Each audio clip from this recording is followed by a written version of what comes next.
కరాగ్రే వసతే లక్ష్మీ కరమధ్యే సరస్వతీ కరమూలే తు గోవింద ప్రభాతే కరదర్శనం అన్నారు.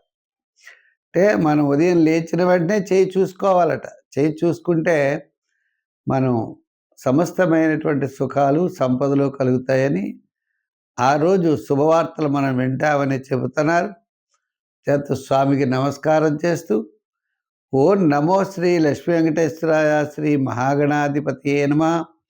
మనం ఈ వారం వారఫలాలు ప్రారంభిద్దాం.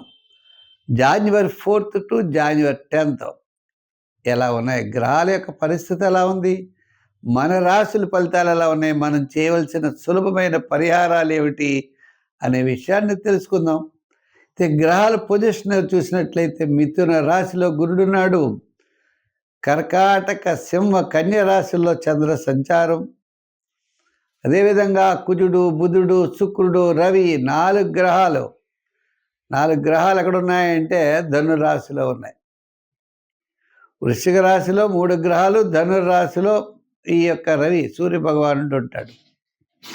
ఈ విధంగా కుంభ రాశిలో రాహువు, మీన రాశిలో శని. ఈ విధమైన గ్రహ సంచారంతో ఈ వారం రాశి ఫలాలు తెలుసుకుందాం.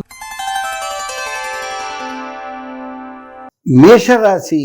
ఈ మేషరాశి వారికి భాగ్యస్థానంలో 4 గ్రహాలు ఉన్నాయి. అంటే రవి, కుజుడు, శుక్రుడు, బుధుడు. ఇలా ఉండగా తృతీయంలో గురుడు, వ్యయంలో శని.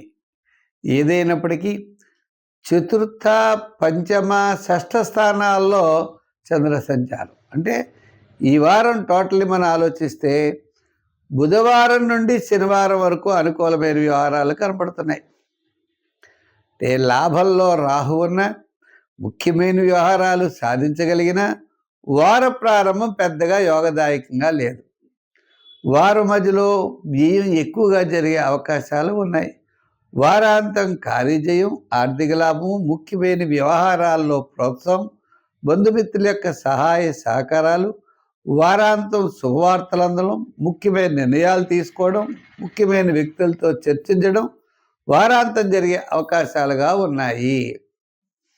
మరి ఉద్యోగపరంగా మనం చూస్తే ఒత్తిడి ఉంటుంది. రాజకీయ పరంగా మిశ్రమంగా కనబడుతోంది. వృత్తుల పరంగా న్యాయవాదులు, సంచార వృత్తులు చేసేటువంటి వారు, ఇటువంటి వారికి అందరికీ కూడా మనం చూసినట్లయితే బుధవారం నుండి శనివారం వరకు అనుకూల ఫలితాలు ఉన్నాయి. వ్యాపారాత్మకంగా మనం చూసినట్లయితే అన్ని రంగాల వారికి మిశ్రమైనటువంటి ఫలితాలు కనబడుతున్నాయి.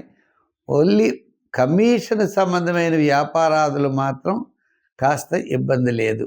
ఏదైనప్పటికీ ఈ రాశి వారికి కత్తి మీ స్వాములాగా ప్రతి పని కూడా చాలా శ్రద్ధగా చేయవలసినటువంటి అవసరం కనబడుతోంది. మంచి ఆలోచనలతో ముందుకు వెళ్ళాలి, అప్పుడే విజయం సాధించగలుగుతారు. అంచేత వ్యాపారాత్మకంగా కూడా చూసినా మనకి ఓన్లీ వారాంతం మాత్రమే ఆర్థిక డెవలప్మెంట్స్ కనపడుతోంది, ఆర్థిక సర్దుబాట్లు కనపడుతున్నాయి. మనం ఇచ్చేవాళ్ళకి అందరికీ మనం ఇవ్వాలి, మనకు రావాల్సిన మాత్రం కాస్త చికాకులు అనేవి కనపడుతూ ఉంటాయి. అయితే మనకి సంఖ్యల్లో 7, రంగుల్లో తెలుపు, ఆరాధనలో శని భగవాను ఆరాధించడం, శని స్తోత్రం చదువుకుంటూ ఉండడం, ఇలా శనివార నియమం శని స్తోత్రం ద్వారా కాస్త విజయాన్ని సాధించడానికి అవకాశాలు ఉన్నాయి.